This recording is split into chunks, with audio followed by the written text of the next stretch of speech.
Sekiro Shadows Die Twice, everybody's favorite game.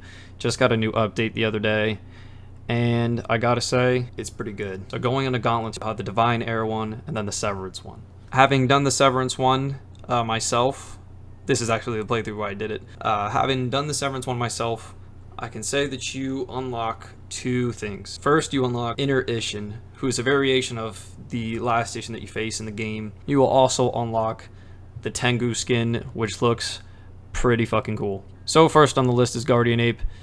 Very easy, just hit him. As you see my ass get absolutely thrown. That's my ass jumping too early. That's me being cheeky too. Normally I block. I just kind of stay blocking because I'd rather not have those follow-up shots that are risky. Also avoid his farts. You have more time than you think to make that jump over that grab. That's why that grab that he does is actually really easy. I just blotched it in the beginning. Now that was some bullshit.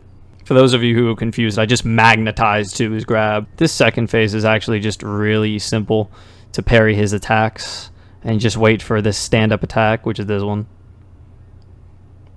Once he does those two slow swings like that, and you perfectly parry them, he's going to go for the stand-up attack. Every time. He really wants to hit me with that sweep attack. Alright, let's wrap this up. Yep. If you just stand relatively at like the same range every time, he's just likely to throw the same moves over and over. You're not too close to him or too far for him to do anything else. These new remnants that they've added are just really cool. I'm glad they transferred that idea over from Dark Souls. But basically, to make this fight a little easier, you want to just get him to hit you, because we're going after his posture here. We're not going after his health. We want his posture. Easiest way you can do that is to just get into a pissing contest with him. You want him to hit you, essentially.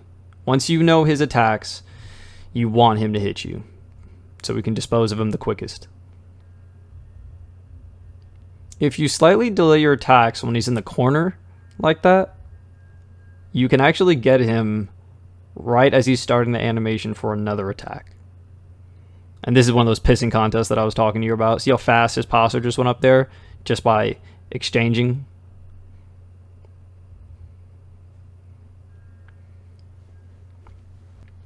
And by hitting him one time and then waiting and then hitting him one time and then waiting, you know that it's going to be an attack that's coming at the same speed for the most part.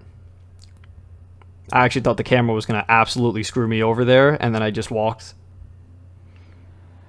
Yeah, if you get him to a corner, definitely take full advantage of whenever he's in there, because then whenever he tries to jump away and recover his posture, he will not be able to do it, because when he's in the air, in that corner, you can just keep hitting him.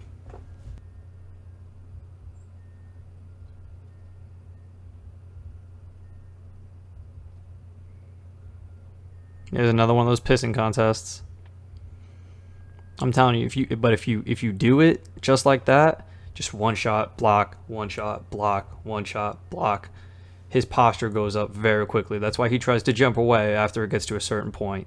You can do that in both phases, so he's not that bad. Alright, another easy one.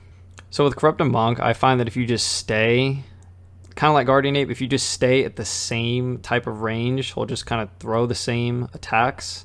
You'll see me get hit with that little backstroke, I think 2 or 3 times, just because it comes a little unexpected, but you'll start just in your head, you'll just be prepared for it. You'll be thinking, oh, here it comes. For Corrupted Monk, for some reason, I also find it really helpful if you move in the direction of where her swing is coming from. See, I'm moving to the left, to the right. You see me moving to the right as I'm parrying to the right. Very easy to Maikiri counter. And as you can see, like I was moving in the direction of her swing. So when it was coming from the right side, I would just strafe to the right and block. And Sekiro is a little forgiving with it because you can kind of spam block. Okay, this last phase I used to die on all the time, but now I find that it's actually really easy. So that's the attack that you want to watch out for the most. Her worms allow you to basically hit her. Okay, that's what you want to think. Stab, slash. And that's what you're going to be doing. Stab, slash. Worms, stab, slash. So that overhand swing, that's what got me a bunch of times, because it comes quick.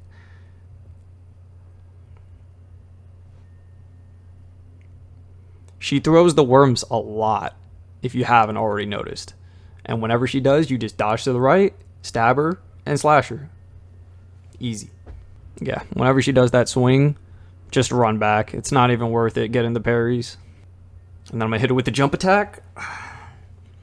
Easy. Alright, Genichiro, the easiest of the bunch.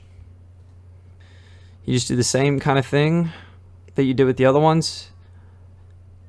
Honestly, I do that with almost every boss. I just get them into hitting me quick, because if you hit them, they're more likely to just throw an attack like that you can just easily parry. So Genichiro is really easy to figure out with that shit too, because he'll throw 2 quick attacks, and then he'll throw a long combination, and you'll see him wind up really slow whenever he's about to throw that.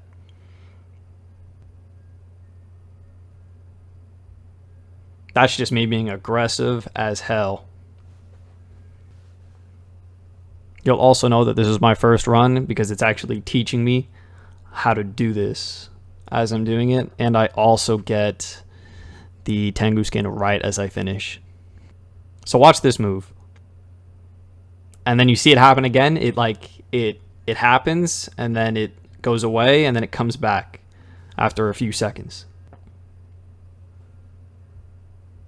So normally whenever he would do that walk, he would just do the stab attack. Now he throws that little combination and then throws the stab attack. You can see here, I was like, oh shit. See, now I'm expecting it. Now the stab.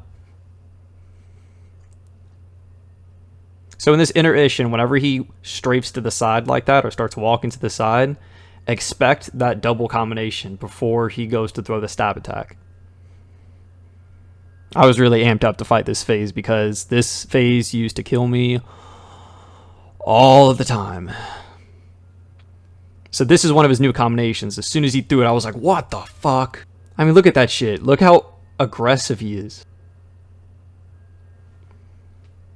That's the same, if you didn't notice, that's actually the same like little swipe away, little back step that Corrupted Monk hits me with.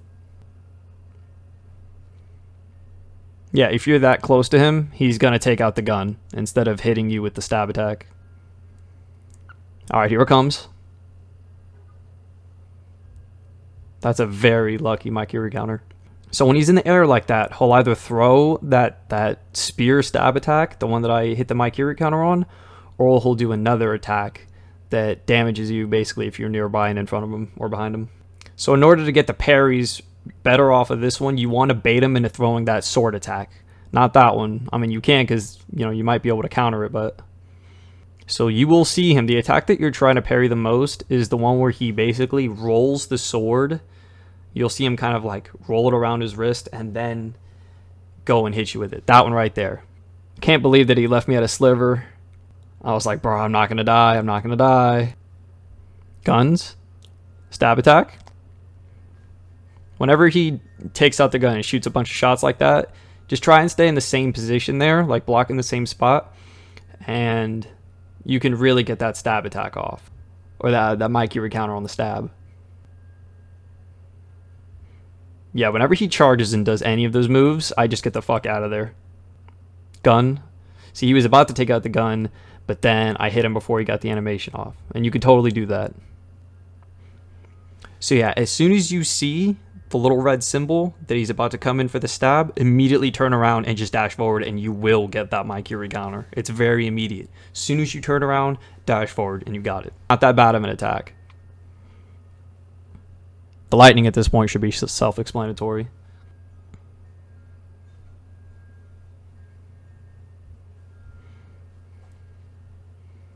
So yeah, that lightning, pretty easy. If you can't really counter the lightning, I mean, All you got to do is just jump in the air and block, and then as soon as you absorb, just shoot it back at him immediately. Like as soon as you see it hits Sekiro, just shoot it back at him. Yep, it's definitely whenever he raises his sword like that, like straight in the air, he's going to come in for that attack. So as soon as you see him raise his sword like that, just hightail it out of there and wait to see what he throws. I'm just full panic mode there. Full panic. So see that? As soon as I turn around, I dash forward. And there it is. So here comes the stab attack. Don't be too confident with the stab, though. Like, in the back of your mind, whenever he does that, he might throw a sweep. He might lunge forward and throw a sweep attack instead of that stab attack. But I've noticed that 75-80% of the time, he will throw that stab attack. Gotta love this kill.